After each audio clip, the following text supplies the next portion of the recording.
One of the questions that people ask is whether or not they should buy the Slow and Sear 2.0 or save some cash with the original, and I'm going to answer that question today. If you've been around this channel for a while, you know that I've made some videos for S&S grills in the past, but I haven't talked to them for months, and I bought the S&S original with my own money so that way I could give you an informed review. So let's go ahead and get it unboxed. The Slow and Sear comes well packaged and shipped the day after I ordered it. It comes with a how-to pamphlet, but I recommend watching the how-to videos that I made for the S&S Grills channel. You'll also get a sticker and a refrigerator magnet. This Slow and Sear came in at close to 4 pounds and the finish was excellent. The edges were sanded and I didn't have any burrs at all, which is a huge plus for me. There are a few main differences between the Slow and Sear original and the 2.0, and the most noticeable one is the 2.0 has a bottom to the charcoal basket. It keeps some of the ash and the charcoal from falling out if you ever move it. That's not something that I've ever had to worry about because usually I'll leave the Slow and Sear exactly where it is when I put it in the kettle. But some say that can actually detract from the function because it can hold in the ash and slow down the fire. I have seen that once or twice, but it's usually not too big of an issue, so that's actually a win for the original. And the second one is you can remove the reservoir. I've only run into that a couple of times, and that's useful if you want to sear something that's big, like a flank steak or a lot of steaks all at the same time. Usually I'll just take turns and I leave the reservoir in, so for me that's not a huge advantage, but is something that's nice every once in a while.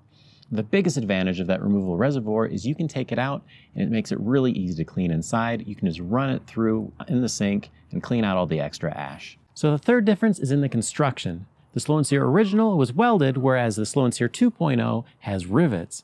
Now there's some pretty fierce debate on which one of those is better, but I haven't noticed any issues with my 2.0. It still holds together perfectly fine, hasn't warped at all, and holds water great. So I'm not going to get into that too much, but it was something that I wanted to point out. So that's enough talking. Now it's time to get something out on the kettle and actually cook on it and see if I can see any other differences. For my first cook on the new Slow and Sear, I'm gonna make some pastrami, and I've done that a couple times on the channel, and I'll link to that in the iCard. Setting up the Slow and Sear for low and slow is easy. You start off with a dozen briquettes, put a quart of hot water. Once those briquettes are good and hot, you fill the rest of it up and bring it up to 225. And since this is pastrami, I'm going to use just a little bit of wood. This is a small piece of peach. I'll put it on the bottom so I only get a hint of smoke instead of it being overpowering. I'm using a really mild charcoal as well. Once the kettle reached 225 degrees Fahrenheit and the smoke died down, we were ready to put the pastrami on and let it cook for a few hours in the steam and smoke. I wrapped the pastrami as soon as it hit the stall and then let it cook until it reached 203 degrees internal temperature, let it cool down completely, and I sliced it up the next day for some amazing sandwiches. It really wasn't any harder than going to the store and buying it or cooking something else low and slow. Earlier in this video, I said that I hadn't talked to S&S Grills for a while, and I ended up breaking that and going ahead and talking to him because I had a question that I couldn't answer from anything that I could find online. And I wanted to go straight to the source, so that way I could share it with each of you. As I was looking at the original versus the 2.0, I noticed a difference in how thick the metal was and also in the weight. I even contacted someone who had a true Slow and Sear original from several years ago, and theirs was a couple pounds heavier than what I had. So I wanted to find out what differences they had made in order to get the price down. And here's the answer that I got. The Slow and Sear 2.0 comes with 16 gauge stainless steel, and the original comes with 18, so it's a little bit thinner. Now I asked if there was any difference in the warranty between the two, and there isn't. They both still come with a 10-year warranty, but that's how they got the price down, was by making it thinner. So I wanted to put that to the test, and we're going to sear a steak and get it as hot as I can, just to see if it warps or makes any difference in the cook. My favorite way to prepare a steak is to dry brine it. I took this choice ribeye and then I covered it with a half a teaspoon of salt per pound of meat, making sure that I covered all of the sides, and then I let it sit in the fridge for at least 8 hours.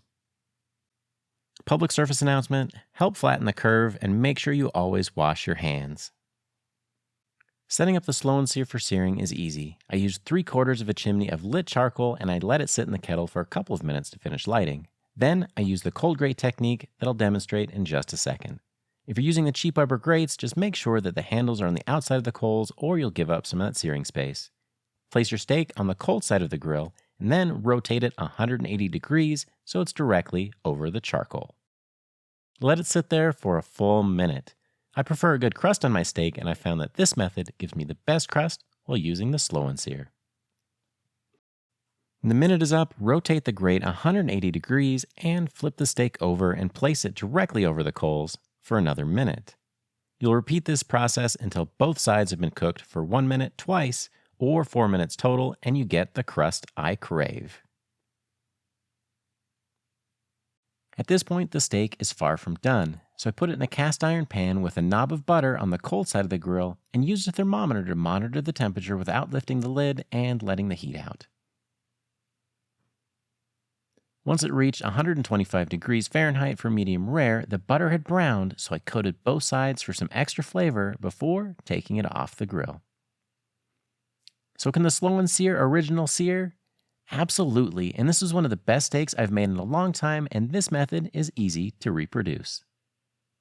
So which Slow and Sear would I buy? Between the original and the 2.0, I would buy the original and save the $40 for some more barbecue accessories or perhaps some more meat.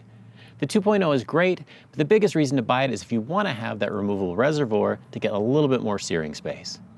Now, if you want to check out more of my Slow and Sear videos, I'm going to put a playlist right over here for you to check out.